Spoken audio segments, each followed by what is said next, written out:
Interior crocodile alligator, I play a Princess Crown movie theater. Happy Halloween, folks, and welcome back. I'm here with a corn eating party. Yes, we are back to Princess Crown, where last time we took care of all the various issues and side quests in the town of Akverstep. Now, at this time, we still can't go to Leland, which is the town where they're having a problem with the pirate Portgas. However, once I finish eating up all my delicious corn here, I'll pull up the map,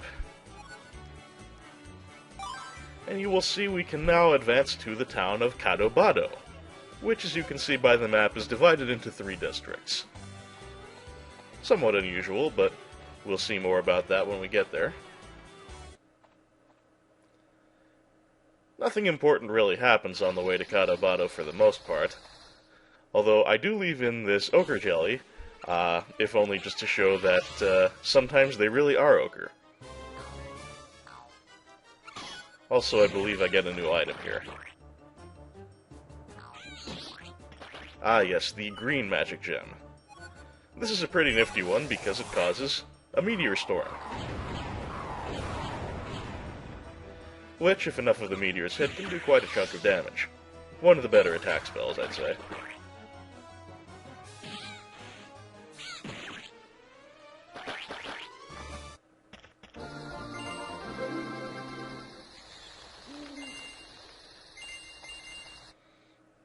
Anyway, that will bring us to Cadobado.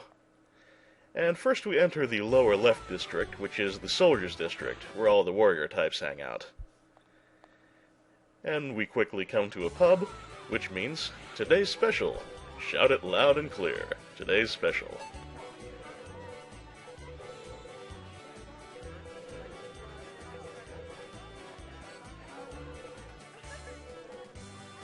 And what do we got this time? Egg on toast. Always handy.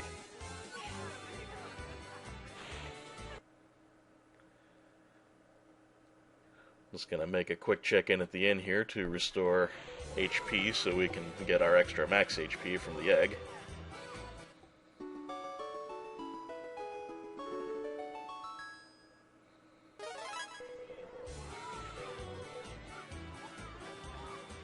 No need to save right now.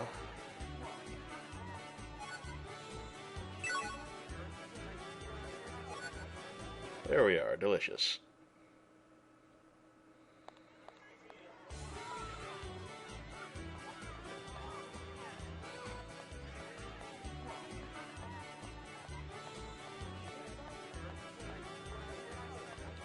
And now we're going to move along to the northernmost district, which is the Merchant District, which, as you'd expect, has a shop and various wealthy types.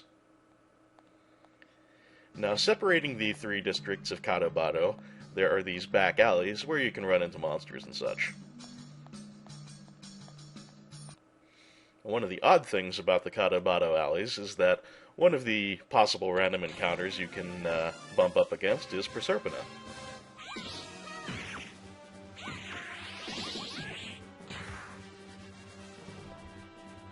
I don't believe she has anything new that she can do to you here, but it's been a while since we had a dust-up with Proserpina, so I'll leave this one in.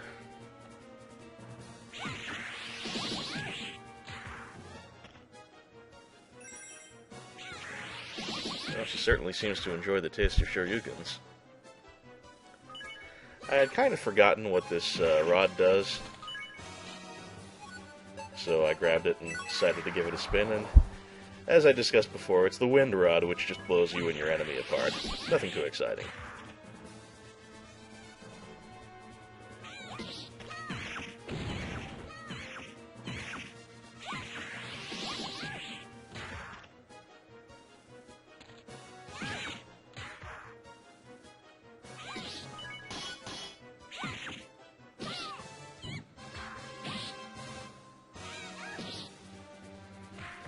And when you beat Proserpina in the Cadobado alleyway, she just runs away.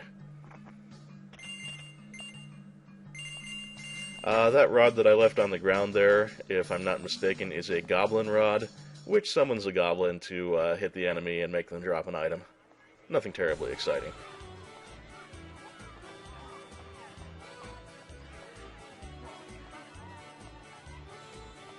Now here in the Merchant District, to get our next lead, I have to talk to that kid that I missed and talk to the aristocratic lady here instead. There we go.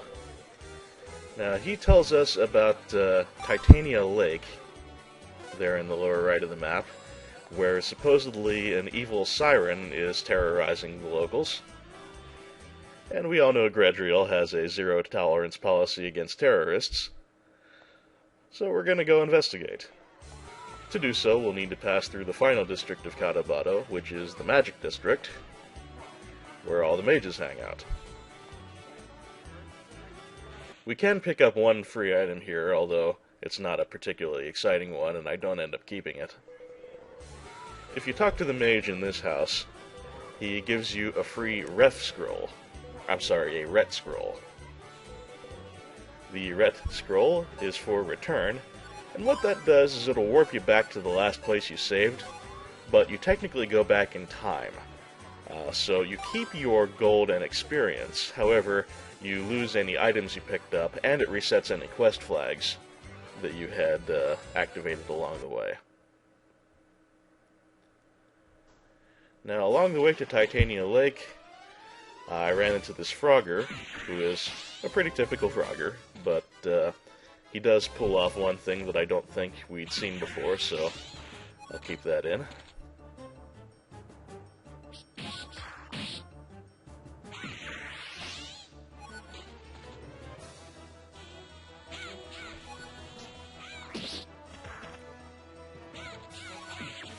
There we are.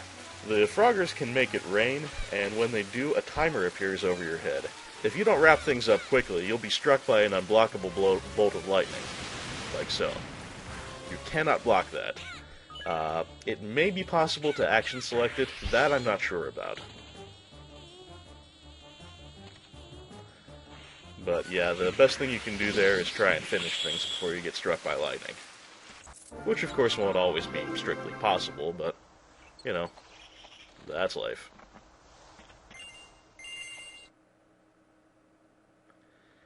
And here we are at Lake Titania, where we encounter the siren apparently casting some sort of spell on our old buddy Edward. Gradriel, of course, takes exception to this, but Edward's like, what the hell is your problem? Gradriel says, you know, look out for this siren. She's been controlling the monsters who keep attacking the people of Katabato. And Edward's like, bullshit, get out of here, Ondine, which is how he addresses her. And Gradriel and Edward have a little scrap. Edward's kind of impressed at how her swordsmanship has been developing, and tells her she should see the truth for herself. So Gradriel is going to head on into the Siren's Cave and see what the hell's going on here.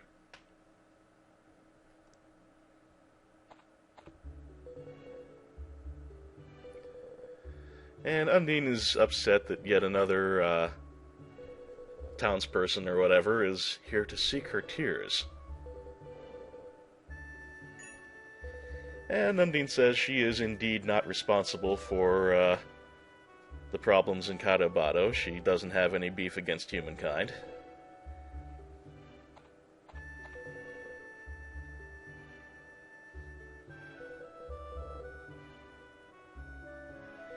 And Gradriel apologizes to Edward.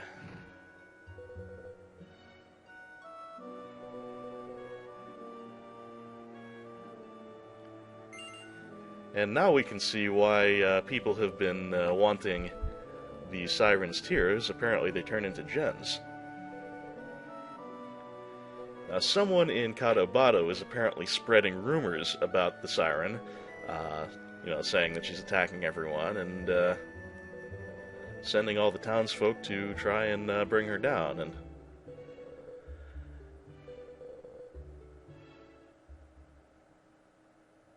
that is the situation.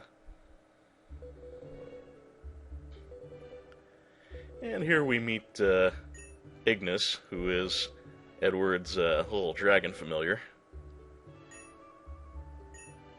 Arya tries to talk to him, but apparently Ignis cannot speak. And we find out that Edward is seeking the truth about his past, and that someday he hopes he'll be able to settle down and serve Her Highness. Wants to become a part of the Kado Knights.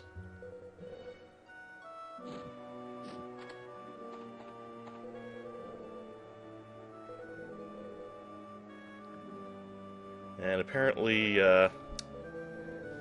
Edward's father was once the leader of the Kado Knights, but was infected by demon blood and attacked the Queen. And it is this tainted demon blood that now flows through Edward himself.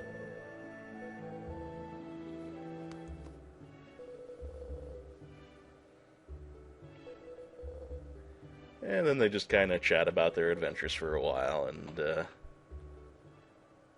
Gradriel resolves to seek out the criminals who have been tormenting Undine.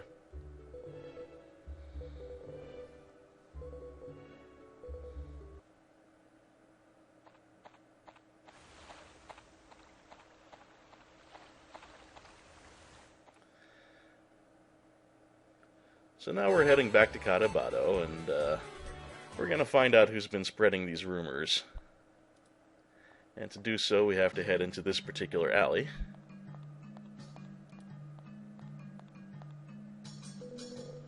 Where we encounter this father and son pair who are out to recover the reward money for bringing in Undine. Gradriel wants to know where they've been hearing about these rumors, and they say that Nap and Chibik, a pair from the back alley in the between the Merchant and Soldier districts, are the ones who told them about the siren.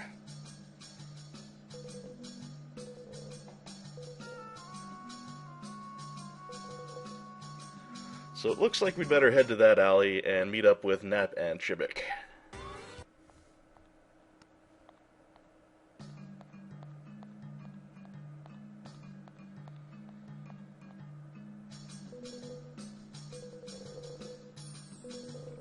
And here they are. They apparently have indeed been spreading the rumors. Gradriel calls them out on it.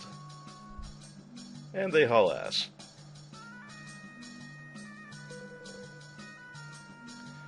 Arya wants to know which one they should chase, and in fact it doesn't really matter. I'm gonna go after the short guy, presumably Chibik. And in the Merchant District, this guy says that he saw a short, fat guy turn into a handsome young man.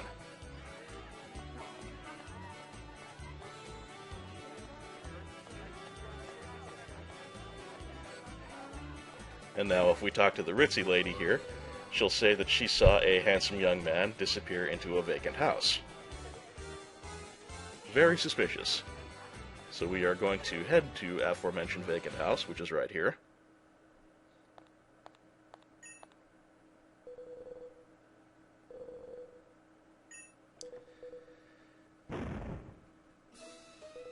Now, Arya saw through the disguise, so Chibik has turned back into his usual pudgy self.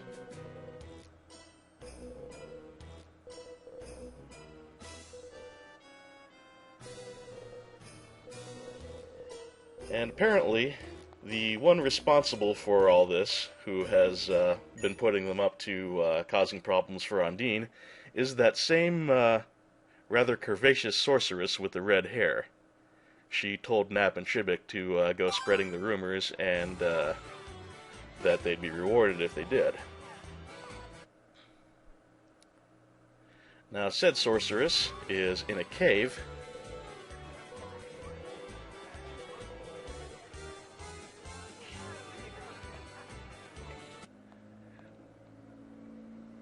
The cave being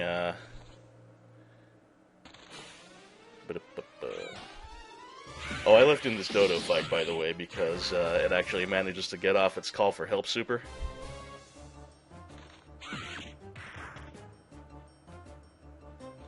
I don't actually get hit by it, but at least you'll be able to see how that works.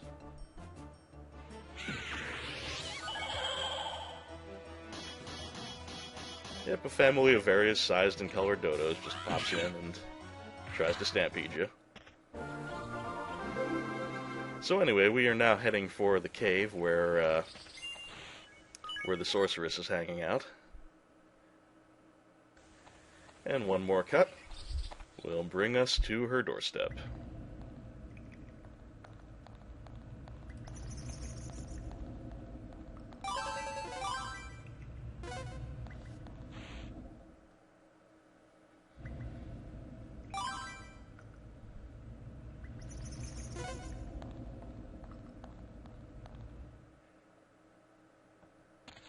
Goblins, you don't even deserve a cube wipe.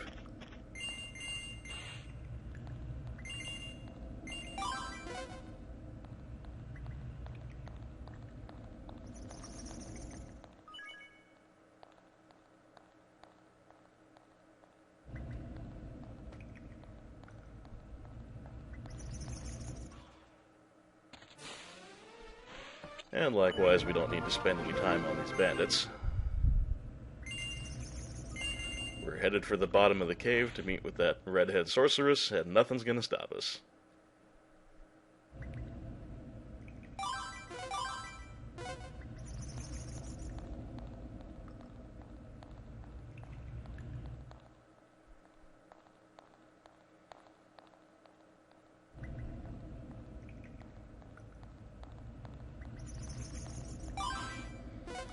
Almost there.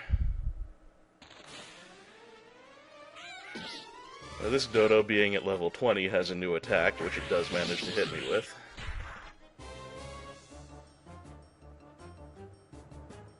Yes, indeed, they can go all taekwondo on your ass for respectable damage. But at the end of the day, it's still just a dodo.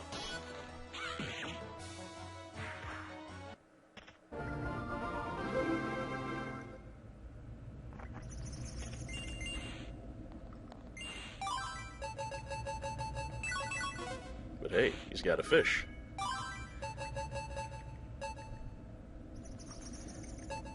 And we've got a stew pot and some bouillon.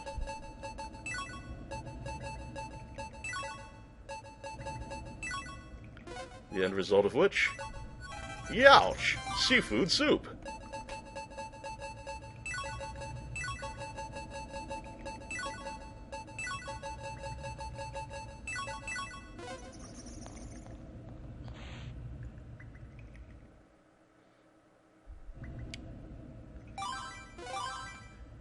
And not far to go now.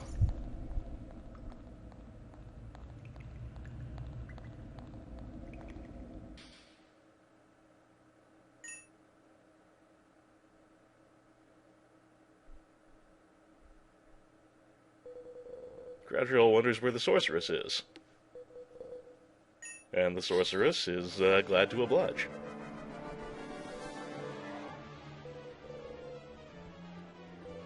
And Gradriel confronts her about getting these rumors started about the evil siren, who's actually pretty nice, it turns out. And yes, she's the one responsible. She got Nap and Shibik to spread the rumors because she wants the siren's tears, which apparently possess quite a bit of magical power, and with said power she can open the gate to the spirit world. Gradriel is not cool with this, but the sorceress still isn't ready to confront us yet. So she summons a barbarian. Nothing too exciting about that. We've certainly dealt with our share of those. I believe at the level that this one is at, the axe kick he just did on me is a new attack. But other than that, it's just like every barbarian fight we've ever been in.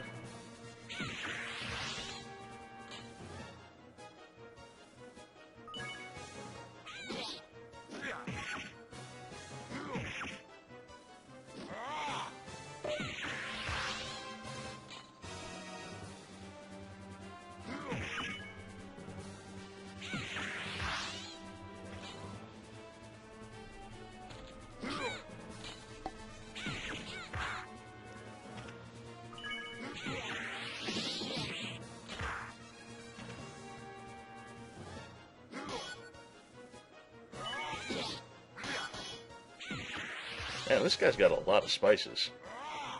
Perhaps he's a barbarian chef.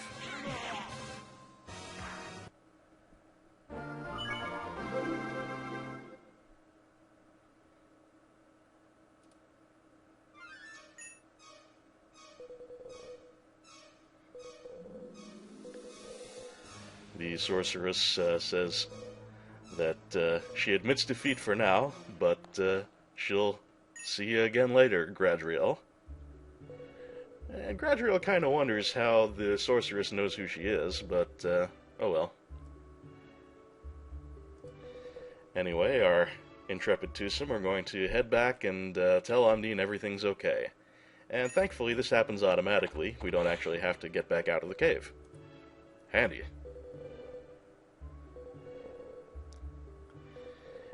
Anyway, the rumors will now stop now that the sorceress as well as Nap and Shibik have been dealt with. And Undine is happy.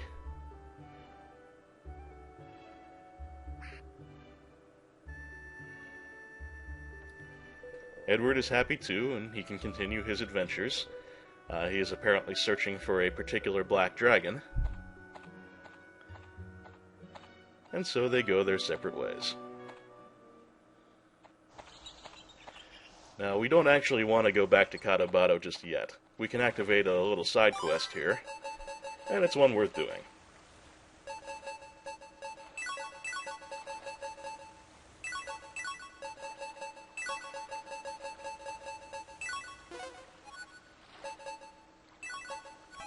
Pause for egg cookery.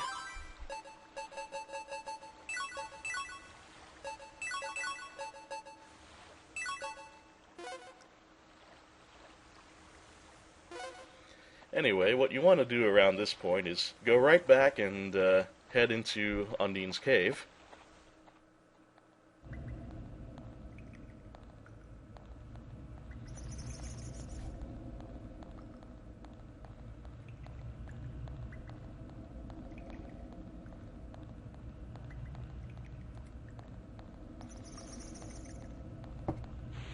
And Undine is helpful for all the help that we've given her. And she tells us about a cave not far away where there rests an item of great power. And we like powerful items, yes we do, so that's going to be our side quest.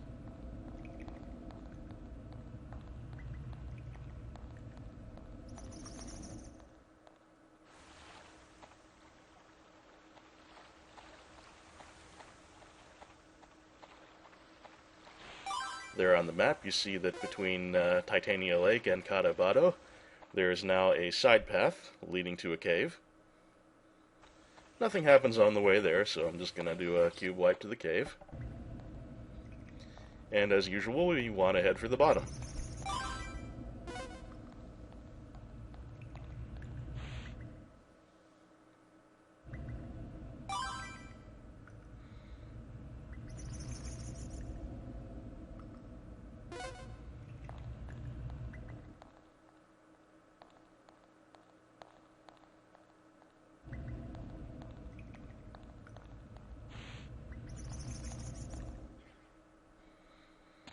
Another barbarian, pretty high level, but nothing special about that fight except for the fact that I get a level out of it.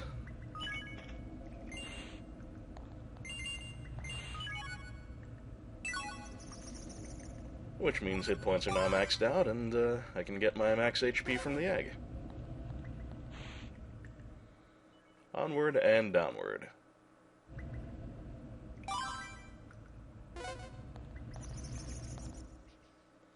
Now, I left in this ghost fight just to show you what kind of bullshit combos even relatively minor enemies can pull off if they get in the mood.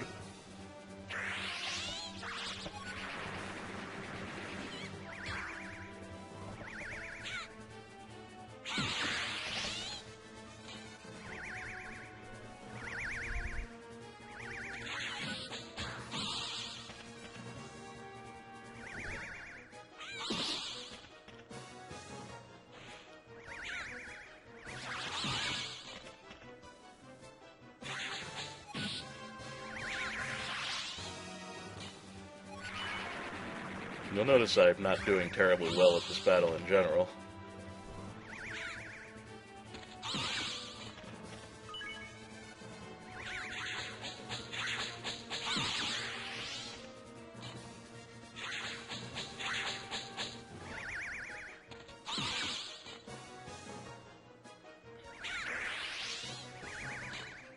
Ah, here goes the bullshit. Look at that. He did like 10 hits for 70 damage before I could even move. He's so Pringles. Where is Curly Mustache at?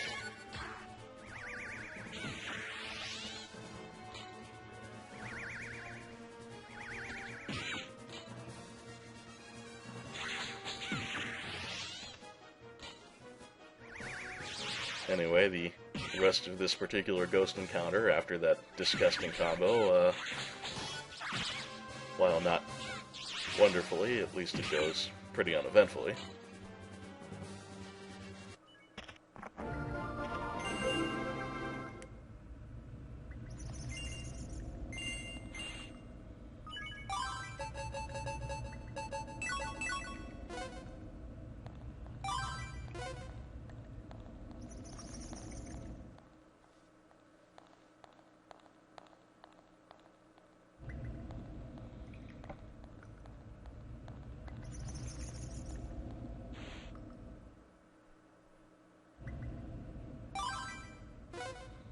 Almost there, just gotta drop one more level.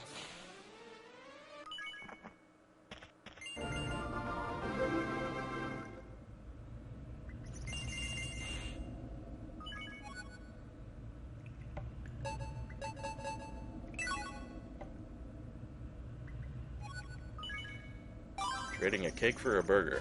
It's like we're back in Magic of Scheherazade.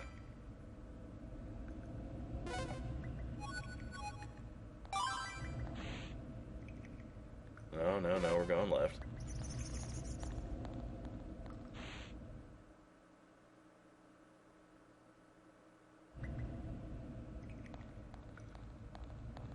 And here at the bottom of the cave, we find ourselves tangling ass with a tarantula. Nothing new, although this one manages to get in some nastier hits on me than the last one. Like right there, I forgot that the web goes out to both directions.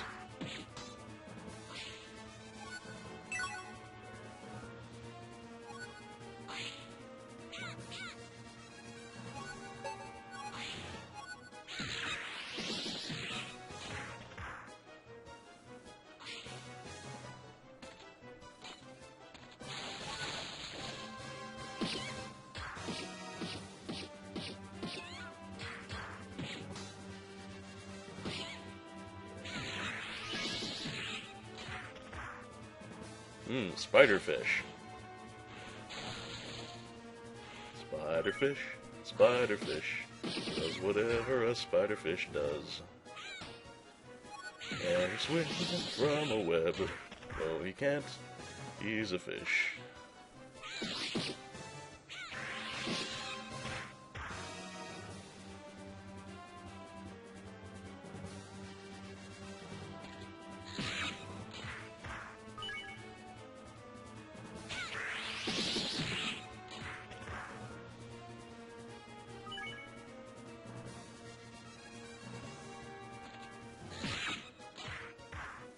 That web crawl is very easy to stop.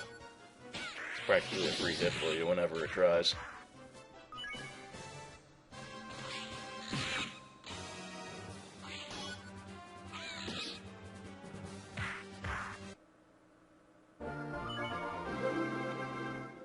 Well, not even a new enemy, but we get some pretty good boss experience at a level up anyway.